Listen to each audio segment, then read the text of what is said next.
Madam, एक प्रश्न विचारू का? हो, विचार ना. आज होळी आहे.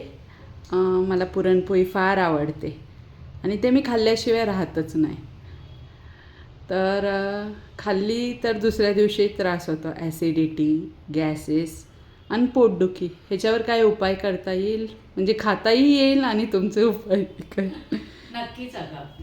सर्वप्रथम होळीच्या सगळ्यांना खूप खूप शुभेच्छा.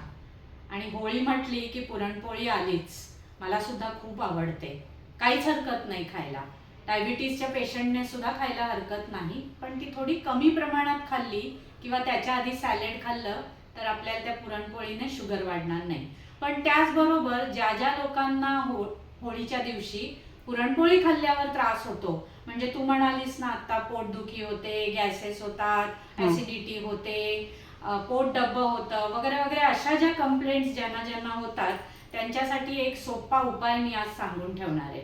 सगळ्यात अगोदर आपण पुरणपोळी करताना जी चण्याची डाळ वापरतो त्याऐवजी जर का तुम्ही मुगाची डाळ वापरू शकलात तर अधिक उत्तम.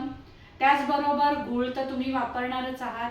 पुरण केल्यानंतर आपण जेव्हा ते कणकेत भरणार आहोत किंवा पिठात भरणार आहोत, सारण म्हणून भरणार आहोत, तर त्यावेळेस त्या कणकेत किंवा त्या सारणामध्ये पुरणामध्ये तुम्ही नक्कीच तूप घालायला हवं, ज्याच्यामुळे पोटाला त्रास होणार नाहीये. ही पुरणपोळी केल्यानंतर सुद्धा पुरणपोळीला तूप लावायचंय.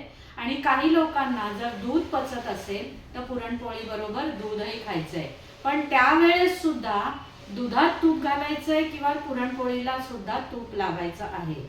एवढं सगळं छान जेवल्यानंतर, म्हणजे पुरणपोळीचं सगळं छान जेवण झाल्यानंतर ओवा मात्र नक्की चावून खायचा आहे.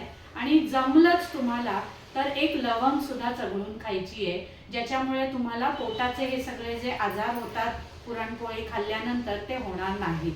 तर करून बघा, मला सुद्धा कळवा तुम्हाला किती फरक जाणवतोय तो. धन्यवाद. धन्यवाद मॅडम. खरं तर तुमच्यापेक्षा आम्ही धन्यवाद म्हणायचं आहे. छान उपाय सांगितला. आता मी नक्कीच पुरणपोळी खाईल आणि ही काळजी घेईल. तर सर्वांनी हे पुरणपोळी करताना हे उपाय नक्की करा.